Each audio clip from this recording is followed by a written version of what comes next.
जय हिंद, जय भारत, जय जय श्री राम। सबसे पहले तो सभी सनातनी भाइयों को मुबारक कि सनातन बोर्ड बनने जा रहा है, तो उसके बारे में विचार किया जा रहा है। और अगर सनातन बोर्ड बनता है ना, तो हमें किसी की जमीन नहीं हथियानी है, हमें किसी गांव पर कब्जा नहीं करना है, हमें किसी के मस्जिद को अपना नहीं बताना है। अगर सनातन बोर्ड बन गया तो सनातन बोर्ड की मिसाल सारी दुनिया याद रखेगी कि अगर किसी चीज का बोर्ड बनता है तो उसके कार्य, उसका कर्तव्य क्या होना चाहिए, ये हमसे सीखिए। ज्यादा तो मैं कुछ नहीं कह सकता, लेकिन अगर सनातन बोर्ड बन गया ना, तो कोई हिंदू भाई शिक्षा से वंचित नहीं रहेगा। न दंगे होंगे, न फसाद होंगे, क्योंकि सनातन ने हमेशा अच्छी सोच ही बांटी है। एक दूसरे से प्यार करो, एक दूसरे का सम्मान करो। भाई हमें कहाँ कहीं पे भी फट के सीधा जन्नत में जाना है। हमें तो बस मरने के बाद मोक्ष चाहिए, न जन्नत चाहिए, न 72 हूर चाहिए। तो हम क्यों किसी से लड़े। वक्फ बोर्ड ने सुप्रीम कोर्ट में दावा किया कि खुद मुगल बादशाह शाहजहां ने बोर्ड के पक्ष में ताजमहल का वक्फनामा तैयार किया था। Waqf board claimed ownership of over 18 Hindu-dominated villages in Trichy district. Tamil Nadu Waqf board ने चेन्नई में करीब 1000 साल पुराने ऐतिहासिक अलवर मंदिर पर मालिकाना हक जताया है। दिल्ली वक्फ बोर्ड राजधानी में मंदिरों और हिंदू प्रॉपर्टीज के साथ साथ डीडीए के दफ्तर, डीटीसी बस अड्डा, यहाँ तक कि एमसीडी के कूड़ा घर को भी अपनी प्रॉपर्टी बता रहा है। देखिए दोस्तों, कोई भी चीज की ना लालच बहुत बुरी होती है। वक्फ बोर्ड अभी नया नया तो बना नहीं था, वो तो कई सालों से चला आ रहा है। तो आपको अभी पता चल रहा है कि ये मंदिर हमारा है, ये गांव हमारा है, ये प्रॉपर्टी हमारी है।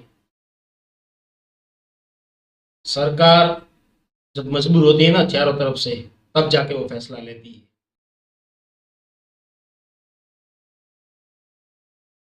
ये दावा किया गया प्रयागराज के स्थानीय मुसलमानों की तरफ से, जिन्होंने कहा कि जिस धर्म क्षेत्र में महाकुंभ का आयोजन हो रहा है वो दरअसल वक्फ की संपत्ति है। Historic moment away at Prayagraj Mahakumbh, where crores will unite in devotion to the Sanatan Dharma. On January 27th, a movement to establish a Sanatan board will be initiated. This is to protect our temples, gurukuls and gaushalas.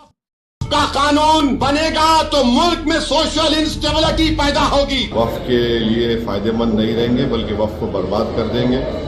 और ये खास तौर से मुसलमानों को उनकी इबादत से महरूम करने के लिए ये आर्टिकल 26 का एक ग्रेव वायलेशन है। उसमें ये जो है वो मुल्क की माइनॉरिटी के साथ, वक्फ बोर्ड के साथ एक मजाक किया गया है, जो कॉन्स्टिट्यूशन को बिल्डोज किया गया है। क्या यही लोकतंत्र का दिन देखने के लिए हमारे स्वतंत्रता सेनानियों ने कुर्बानी दी थी? फिर जेपीसी बनाने का मतलब क्या था?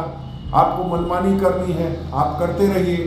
मन की बात मनमानी करना, ये आपकी पुरानी आदत है। लोकतंत्र के धज्जियां उड़ाए गए। हमने डिसेंट नोट इसलिए दिए कि संविधान के खिलाफ ये।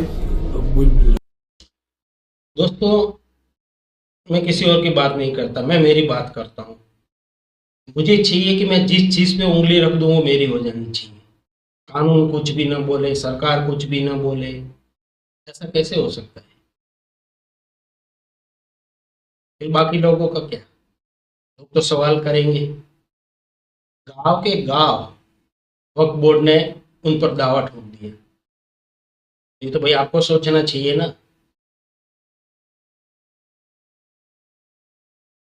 से ज्यादा किसी भी चीज की लालच है ना, बहुत बुरी होती है।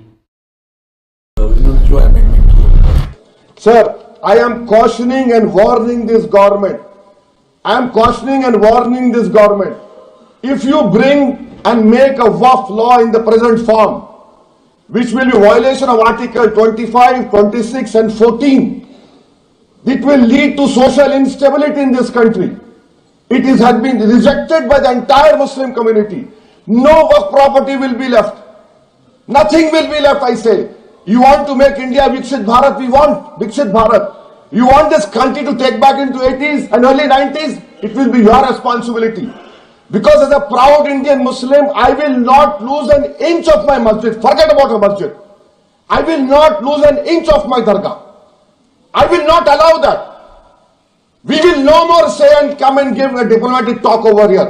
This is the house which I have to stand up and say honestly that my community, which you are proud Indians, it is my property, not given by anyone.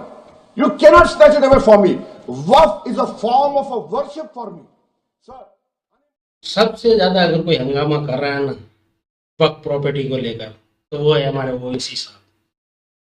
तो ये क्यों कर रहे हैं? क्योंकि दाल में कुछ न कुछ काला है दोस्तों। सबके पास इतनी बेनामी प्रॉपर्टी है ना कि अगर ये चांस चलते चलते इनके घर तक पहुंच गई ना तो ये बहुत बुरी तरह लपेटे में आने वाले।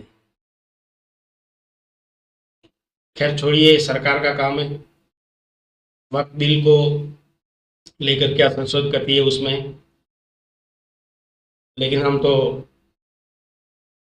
इंतजार कर रहे हैं सनातन बोर्ड का कि वो जल्दी से जल्दी बन जाए और सभी लोग इसमें अपनी सहमति, अपनी भागीदारी दिखाए। इसी के साथ जय हिंद, जय भारत, जय जय श्री राम दोस्तों।